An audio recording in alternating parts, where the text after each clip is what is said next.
I'm planning a trip to Australia later this year, and my mastermind buddy suggested writing down 100 things I want to do.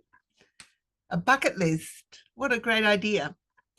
I'm at number 10, Canberra.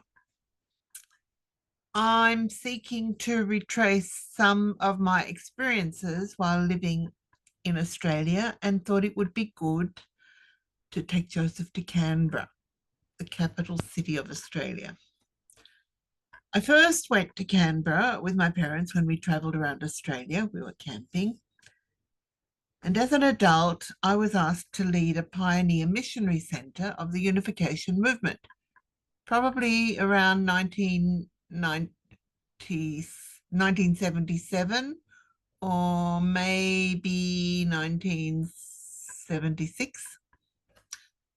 I'm writing this all down now, so at least if I have something, it can be confirmed or negated.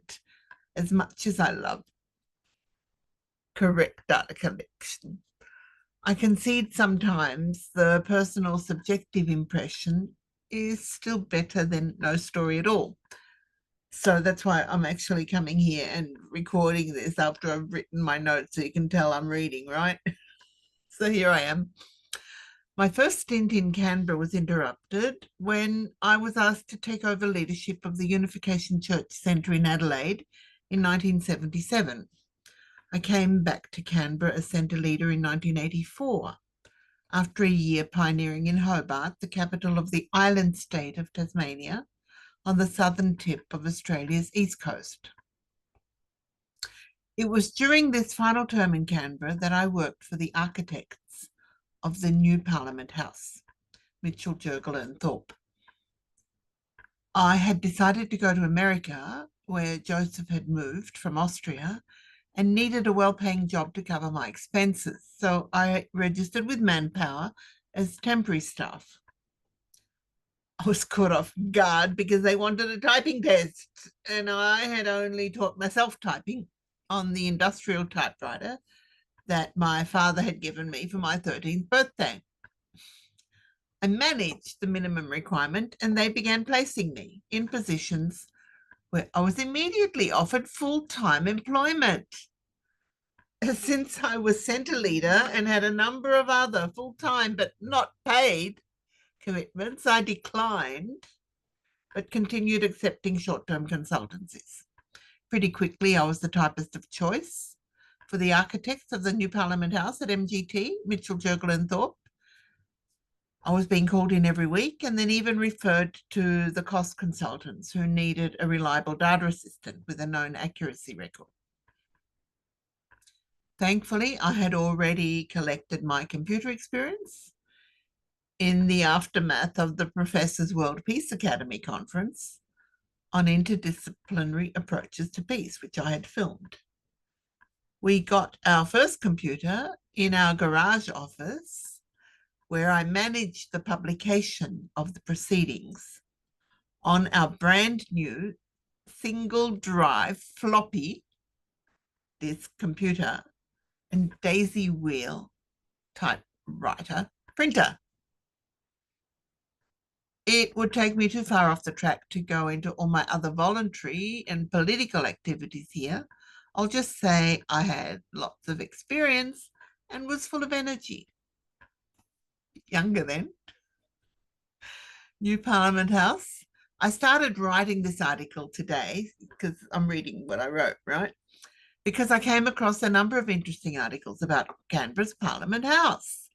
It was such fun working for the architects. One time the staff got a tour to the site, and I even took the video camera that I had filmed the conference with and filmed much of that experience. Unfortunately, I have no idea what happened to that footage. We were walking across the top of the building, which was not finished yet, and received detailed insights into the specific features, the two boomerangs side by side. I remember coding the materials for the cost consultants and being astounded at all the different types of wood included in the structure. I left Australia in 1986. And I was pleasantly surprised when I returned a number of years later and was warmly welcomed and thanked for my contribution by the tour guide at Parliament House. I still have the invitation letter from MGT to attend the opening, but I wasn't in Australia anymore when the opening ceremony occurred. Living as an expat, an Australian in Austria, I acknowledged that I have lived longer overseas than in Australia. I'm glad and proud to say that 2 of my 5 sons have spent a couple of years each down under. It was less than a month ago that it dawned on me that I am responsible for TCKs in the 2nd generation. My parents immigrated to Australia in 1951, and I was born there a few years later. The terminology TCK, third culture kids, first came to my attention maybe a decade or more ago. Recently, participating in the local Filipino community national celebrations, I was reminded that my children are TCKs, but so am I.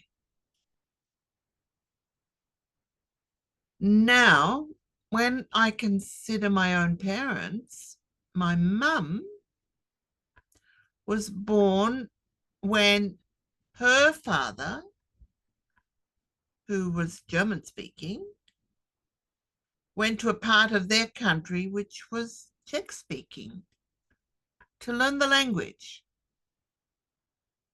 My grandmother went to that part to learn German. So technically, I think you would need to say that my own mother was a TCK. She was born in 1928, after the First World War, in a part of Czechoslovakia which had historically experienced changing dominion and sovereignty. She told me she was bullied and mobbed for being German or Czech wherever she went. She had German schooling, but was an outcast due to her Czech mother. They spoke Czech at home, but she felt like an outsider because she went to the German school. In Australia, she was the new Australian.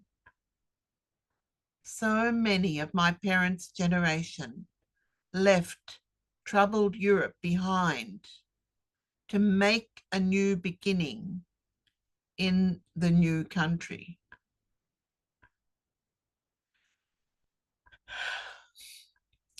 Joseph and I have determined to focus on positive things, so I don't want to address current political turmoil and conflict. So now I'll continue writing my bucket list and consider, what do I really want?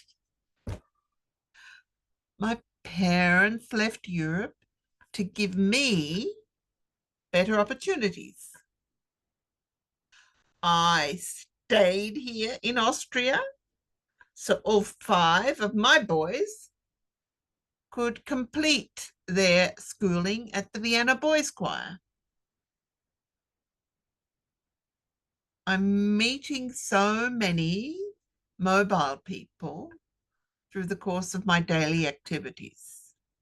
Last Saturday at the Aussie pub here in Vienna, I met Aussies who live here and Aussies who live there. Summary: I'm grateful for opportunities and choices. It's amazing the time that we're living in. And zap back to the other comment, Joseph and I have determined to focus on positive things. So I don't want to address current political turmoil and conflict. I want to focus on positive things. And it's just incredible, the opportunities that we do have. And look, I'm sitting at home in Vienna and I can talk to you all over the world. and I'm going to post this on my blog and on YouTube and maybe Facebook. And isn't it amazing? Isn't it amazing? Okay, I got to number 10 on my bucket list. It's not a bucket list in what I want to do before I die. It's what I'm thinking about what I'd like to do as I plan and think about traveling to Australia. So I'll catch up with you.